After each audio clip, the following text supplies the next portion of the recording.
Turma Leão, a professora está aqui de novo para a gente continuar o estudo sintático, tá ok? Já foi iniciado com os termos essenciais da oração, vimos os tipos de sujeito, os tipos de predicado. Toda oração ela tem como centro um verbo, tá ok? A partir dele que a gente vai ter todos os outros elementos. Vamos ter o sujeito concordando com esse verbo, se vai ter complemento ou não para esse verbo e outros elementos que vão modificar o sentido desse verbo, dar outras informações adicionais, tá ok? Próximos termos serão os termos integrantes, tá ok? O termo integrante, ele vai fazer o quê? Ele vai dar um sentido, tá ok? Vai determinar um sentido para verbos e para nomes, tá ok? Então, quais são os tipos de termos integrantes? Serão os objetos, serão complementos nominais e o agente da voz passiva, tá? São os termos que completam o sentido da oração. Eles integram o sentido da oração, por isso eles terão esse nome, tá ok? Então, quais são as classes, né, que nós já estudamos todas as classes gramaticais, quais são as classes que vão completar os sentidos de verbos e nomes? Adjetivos, substantivos, verbos e advérbios. São as classes gramaticais que vão completar o sentido de orações, tá ok? E aí nós temos termos que se ligam ao verbo, que são chamados de complementos verbais, e os complementos verbais recebem o nome de objetos, tá ok? E aí nós já vimos que o objeto pode ser direto ou indireto. E aí como é que eu vou determinar isso? A gente determina o tipo de objeto pela transitividade verbal. Transitividade verbal é o quê? É a capacidade que o verbo tem de ser completo ou não. Se o verbo ele tiver o seu sentido completo, ele não precisa de nada para que eu venha entender o sentido dele. É chamado de verbo intransitivo. Então, por exemplo, o dia terminou. Eu preciso falar terminou o quê? Terminou de quê? Não. O dia terminou, acabou, não preciso colocar nada ali. Eu posso colocar informações adicionais. O dia terminou rapidamente. Só que o sentido mesmo do verbo, da ação, tá ali, eu não preciso de complemento nenhum. Se o verbo precisar de complemento, ele será verbo transitivo. Então, o homem vendia roupa.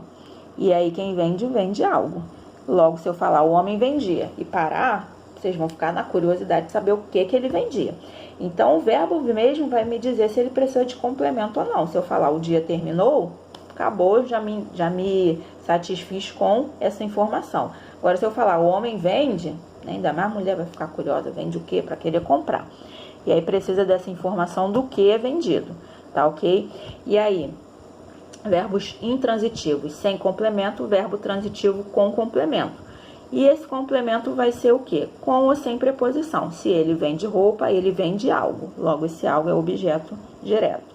Agora, se ele precisa de roupa, eu preciso de algo, logo esse de algo vai ser o meu objeto indireto. Então, esses dois objetos, eles são complementos verbais, logo eles integram o verbo da oração, tá ok?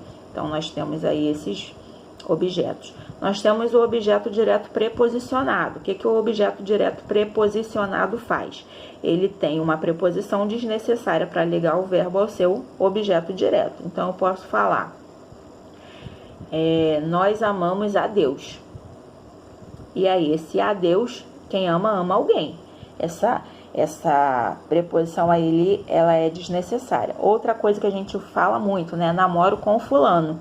Você não namora com fulano, você namora fulano. E esse com aí, geralmente é para dar uma ênfase a esse objeto. Amo a Deus, é alguém, né? Imponente e tudo mais. Namoro com fulano é para você também dar uma ênfase a quem você namora.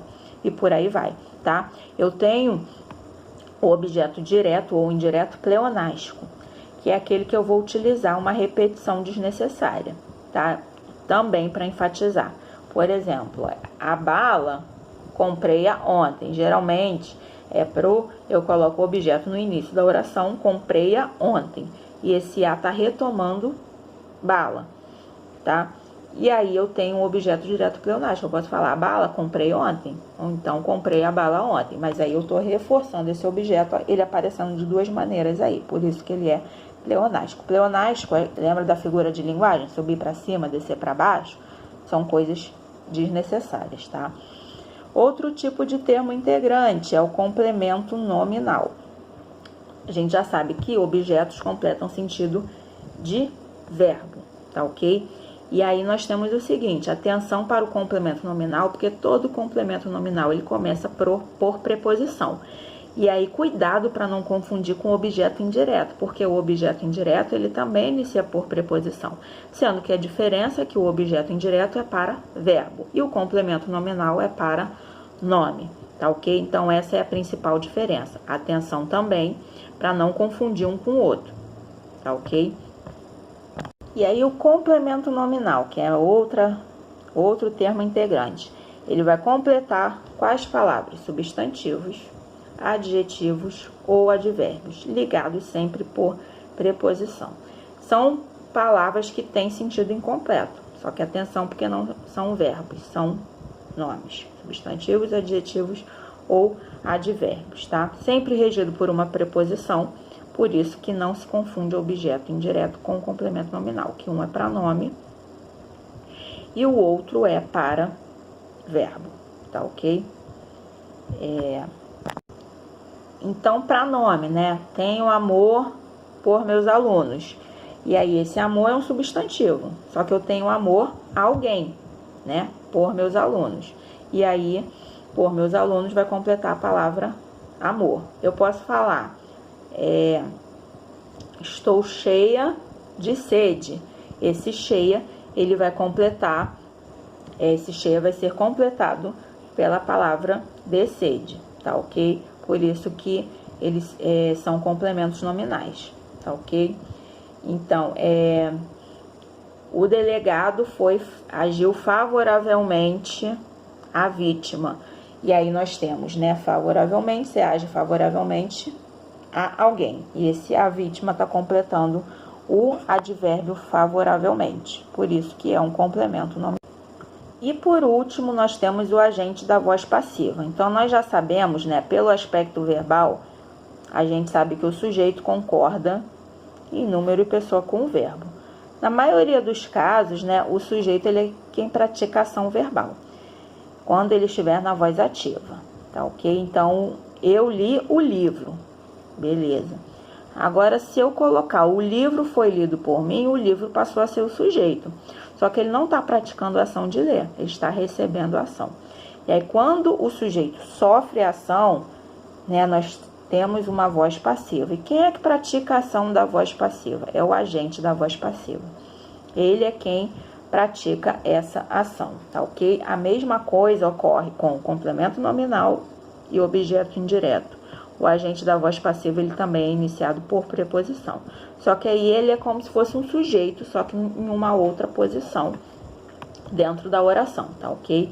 Então, atenção para a gente não confundir, tá ok? Então, por exemplo, qual é a preposição mais utilizada, né?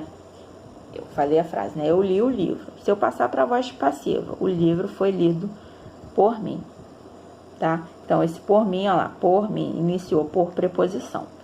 Então, é sempre pelo ou por, né? O trabalho foi entregue pelo aluno, né? O trabalho é o sujeito, mas ele não está praticando a ação, ele está sofrendo a ação. Quem praticou a ação foi o aluno, pelo aluno. Ou eu posso falar, né?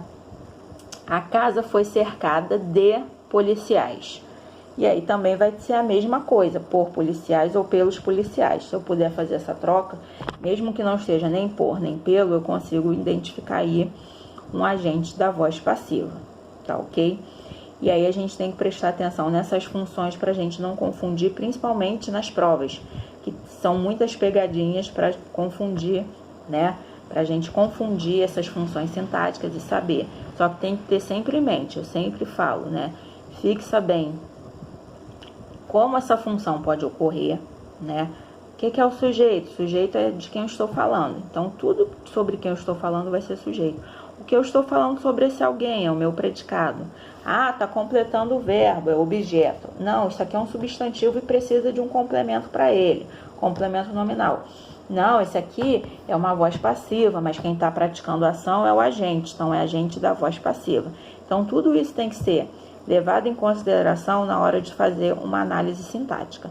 Lembrando que na análise sintática é tudo muito, tem que estar tudo muito englobado, tá? E como eu já disse, dentro dos termos, né, principal mesmo é o predicado, porque o verbo tá ali. Se não tiver predicado, não vai ter oração, não vai ter sujeito. Então, essa é a forma principal aí, dentro de uma oração, tá ok? E aí, galera, vamos lá praticar os exercícios. Qualquer dúvida, só me perguntar, que eu tô aí para ajudar vocês a chegar no objetivo que vocês desejam, tá ok? Até o próximo vídeo.